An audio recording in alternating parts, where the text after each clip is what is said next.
way we decided to do this, we provide you some time to make comments if you feel the need, and then we would ask some questions afterwards, similar to what we've been doing. Let me just introduce real quick. This is Mark Redd. Mark is our general manager for operations. He has our main line from the Canadian border down to Chicago. Thanks for being here.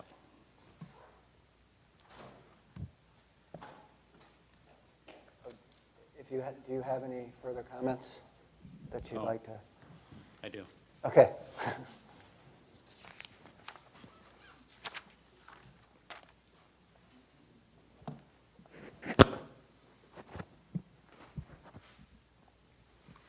And I'll make this fairly brief, but and then open it up to your questions. Just want to comment on a couple things. My experience over the last 10 months with our shippers and transforming from our open request system to a new program has been well received. They like it. In fact, the major train shippers that I'm speaking of right now, again, help put together the program to develop it and have really been a proponent to where I think we are today. I think the communication with those shippers, specifically relating to the train program, has been fair. Certainly getting a lot of good feedback in terms of there was room for improvement. But again, with the train shippers, I think that communication has been good and been collaborative. We have not forced anybody to cancel their orders, their requests. A request is not required as part of the train program. Again, these are dedicated trains, and any demand that these train shippers have will be fulfilled through their dedicated train. There won't be corresponding requests in the system. They own a train. We've worked with our customers as we've decided how to roll in these trains to figure out how we transition from the open requests to their train programs.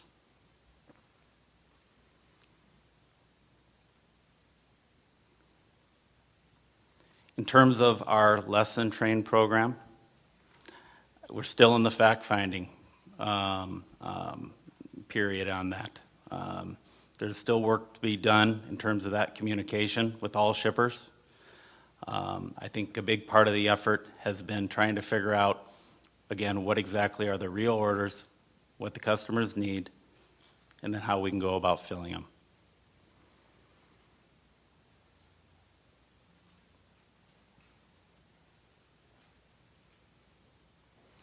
I think the other question that continues to sort of rattle around with the team at Canadian Pacific is trying to understand specifically if there are this many requests out there and this much demand, where did this grain come from, and it gravitated to Canadian Pacific. We have no doubt that with the harvest coming, the technology in farming and the opportunity is great. We have to step up. We've got to move soybeans when they're ready to move to the PNW coming up. We've got to move the wheat as it's presented to us. We've got to move the beans and these other commodities. But we still, as we look back on this last year, trying to figure out if the expectation to grow our market share by 40% in North Dakota was realistic. And we're struggling with that. And again, that aside, the only way I know how to sort through that, and I think that we've been embarking upon, is trying to get that sorted out directly with the customer. There's no doubt. It's disturbing to me when I hear 4 cooperatives with 6,000. When after our session in Minot, I had my team call every one of those small shippers to find out real demand. And the numbers don't add up. CP wants to understand that demand with these shippers. And if it's out there, then we'll figure out and work a plan to get those cars spotted and they can move the traffic.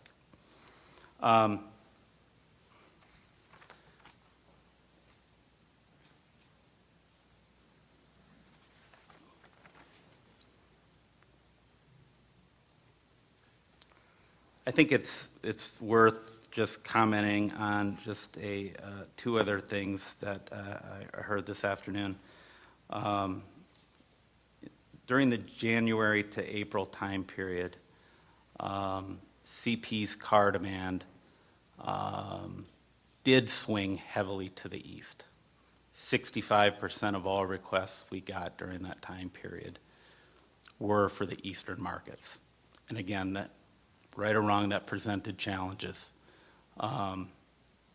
That's the one thing. The second thing is the propane in the $100 million insurance was raised. And I think it's important to comment, and I'm not adverse on all those opportunities, but certainly the one I did get involved in, we've got a risk management team that assessed that, and there was residential housing specifically within 900 feet. And it was our feeling that the liability warranted the insurance level. That's all I have. Thank you, Mr. Brooks. Mr. Bob? Well, we certainly recognize the issues that people have raised today, and certainly appreciate what our customers have said, and appreciate how our customers have worked with us over this difficult time. We will continue to be transparent, and I say that knowing that sometimes that transparency means we have to deliver news that might not be what people want to hear in terms of our capability going forward. And I also recognize that transparency means sometimes we may have to go back and communicate a change plan as circumstances change going forward. Our capital investments are well underway, and as I said earlier, in the north, when we look at the period after September and October, grain going west is going to have a different railroad. Likewise, coal in the north will have a different railroad. And the investments that we are making in this region will be here forever for all of our customers. As we look forward into next year, we know we have a lot of work to do between Fargo and Chicago from an expansion perspective. We still need to do that, and it will get done. So we've been specific about our resource plans, and we'll continue to update our customers and the board going forward on our progress. Thank you, Mr. Bob. I don't have a lot of questions. I did have one question for Mr. Brooks, just with respect to your reporting. We discussed earlier the numbers from the 15th to the 22nd and the 22nd to 29th dropped significantly, although when I looked at the numbers with respect to canceled orders, and I assume the big drop in numbers was due to cancellations, there wasn't a reflection of that. Is that just because it came through this new system, or it was just an oversight? I'm sorry, Chairman. I don't understand the question. Yeah, you when you report to us, you report the backlog, and Yep. and it reflected the change from the 21,000 to 10,000, but also in there's a line for canceled orders, and I believe on the report on the 22nd, it only reflected about 120 canceled orders, which doesn't seem to jibe with what we've been hearing today, at least the term. So if you could at least check on that. All right, yep. And make sure that whatever is being reported accurately, it would be. It might have just been timing. What report date are we looking at? I was looking at the 22nd. 22nd. I don't have the 29th in front of me. Okay. And the only other thing I have to say is I don't, like I said, I don't really have any other questions. But I just hope that, everybody, the railroads have sat here and listened to what their customers have had to say. I assume that's a given. Otherwise, you wouldn't be so successful in what you do. I would say to CP, I do appreciate you coming here today. I noticed a difference in tone and candor, and that was much appreciated. Thank you for that. I think you have an opportunity here to go forward, improve communication. I've heard numerous anecdotal stories about communication, not only with the customers, but actually with other railroads as well, because sometimes they need to know when your train's coming. And if there's not good communication there, that can be a problem. Also, with respect to information, just presenting the information in a way that's clear and that's understandable. I think you're going to have less complaints from people. I think you heard it pretty much universally here. If they can't understand it, it really doesn't help them that much. And also, I think you have another opportunity with respect to your new program. The customers seem to think positively of it. They're willing to give it a chance. So I think if you take that and combine those communication skills and information skills together, that you could make a successful run from here. So I do urge you to go forth from this meeting and take it as a good learning lesson, and hopefully we won't be here in January. Vice Chairman?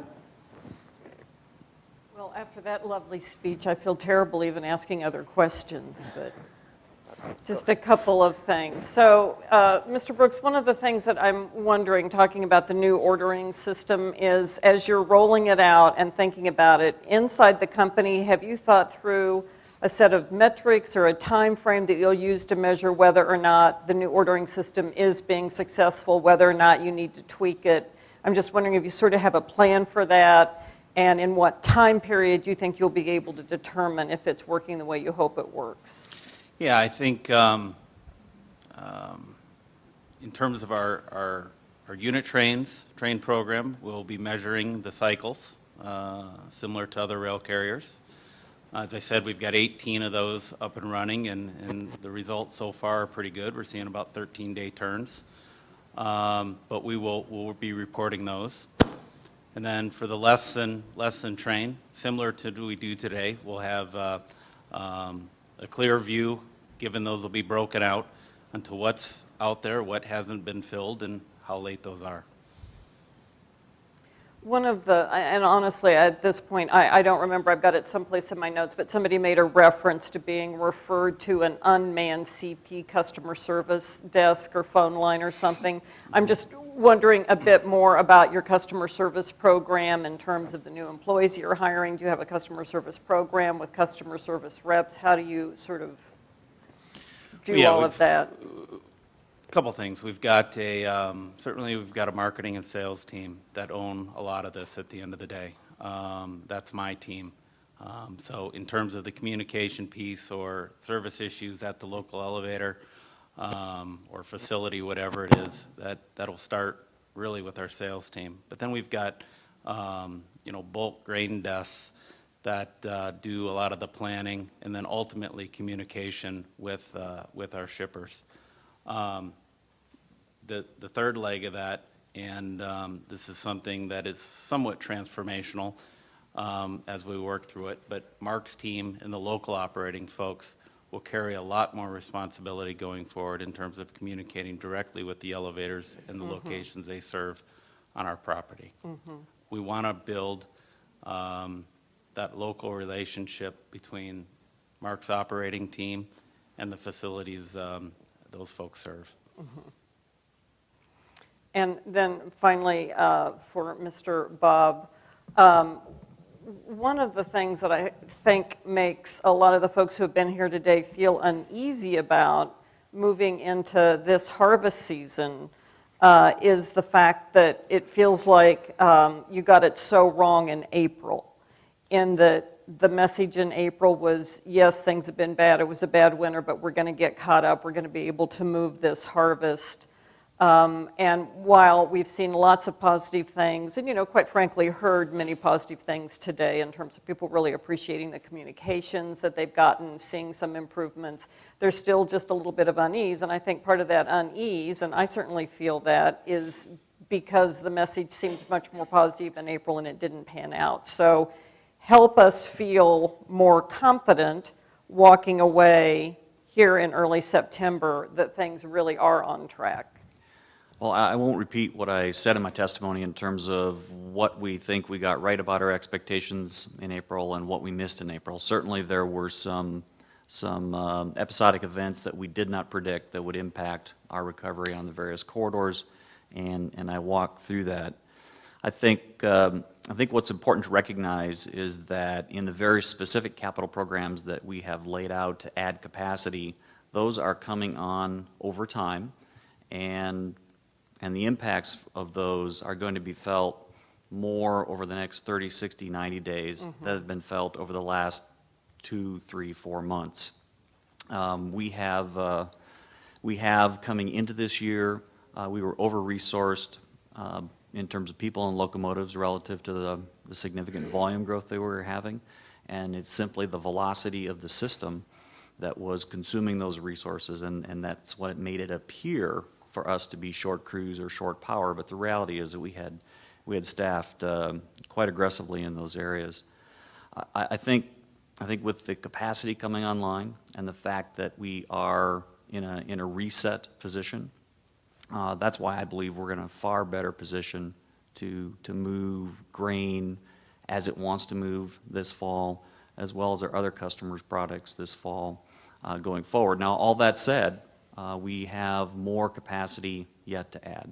And there are some corridors and some geographies, I mentioned specifically east of here into Chicago, that we have capacity yet to add. And the velocities in those lanes will continue to be challenging. And even in April, I think our story was weather was a compounding effect, but not the root issue. Our root issue, as we've always said, has been about volume growth. Thank you.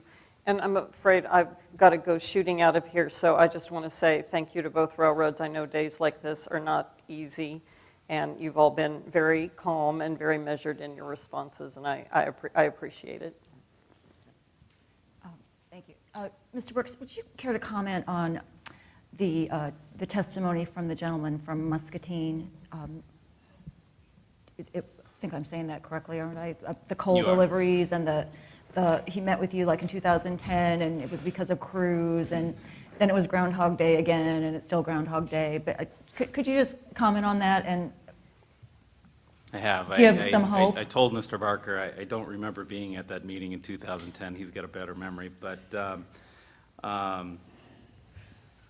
we've currently, there are plans, and I shudder at even saying this. I just got the hiring plans for the Muscatine area, and we're hiring a number of crews in that area that, again, we expect to help stabilize any sort of train operations related to the Muscatine Powers Waters trains running down there. I don't know timing on when those crews are going to be available to mark up. Maybe you do, Mark. But certainly we will follow up with Muscatine Water and let them know. Thank you for doing that and Yep. staying in touch with them. We've talked a lot of people have talked about the car ordering system and what the actual demand is and need is.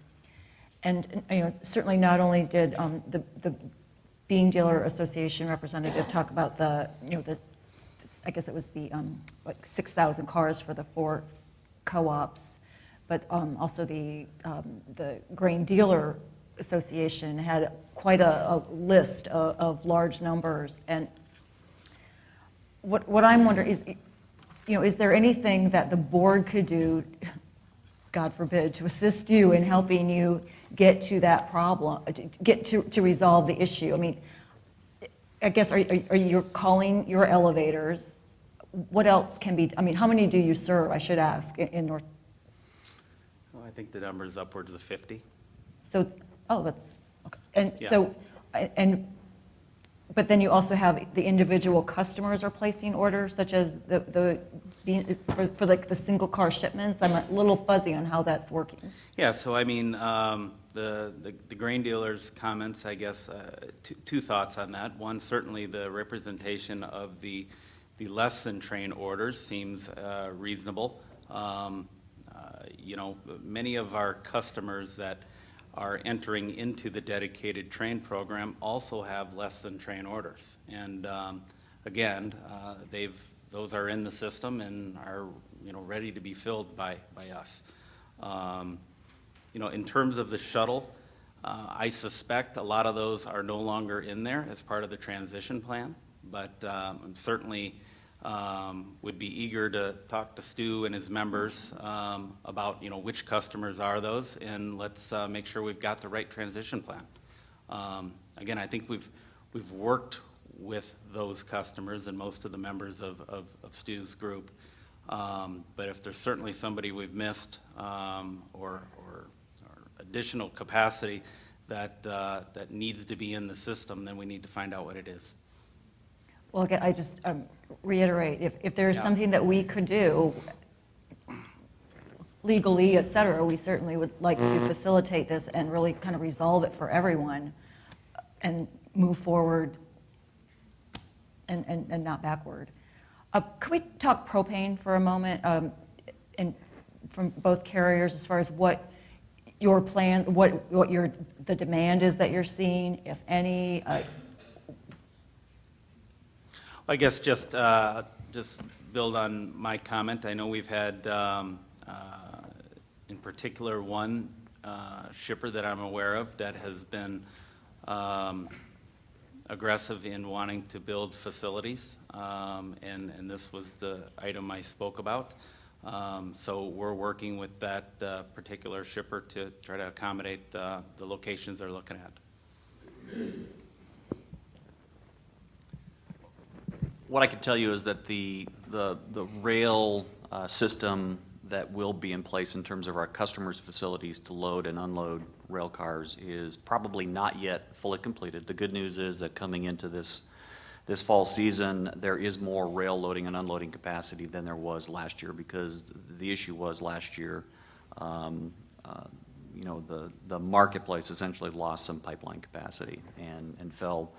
Some of that demand fell immediately back to rail, and there just weren't the loading and unloading facilities. So the good news is we have more facilities to operate against. And secondly, from a fill perspective, when we look at our propane demand this summer on a year-over-year basis, we've seen about double the movements on a year-over-year basis. Now, how much of that is pre-fill going on? How much of that is just the fact that there's new facilities? I really couldn't get that specific, but we have seen more rail volume move so far this year than we had last year at the same time. And I guess I'm closing for me, just to discuss the dreaded word retaliation again. You know, the chairman indicated that the board certainly won't tolerate it. I think we'd like to hear we agree with you as well. We certainly agree. We've always told our customers, we encourage you to engage in the debate and the discussion, and we encourage you to have an opinion. Having a neutral position on issues in the rail policy space or in forums like this doesn't help move the ball forward. So we have always told our customers, if you agree with us, great. If you disagree with us, great. But let's have a fact-based conversation and move forward. So the concept of retaliation is I just don't understand it. I've heard now in both sessions it insinuated, and I have talked to the vast majority of customers in the industries that we serve, and I've never known a one of them unwilling to give me unvarnished feedback.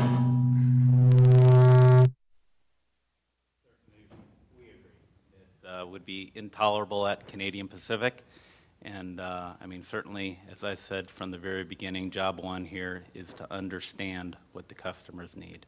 And hopefully that is unfettered, pure communication back and forth that then we can put into deliverable plans. And actually, I just have one more issue I just want to mention with Mr. Brooks, but as you move forward with your new service delivery car order program, I guess at some point we need to, I hope you will include that data in your weekly reporting so that we can see how successful it is or where you may need to tweak it.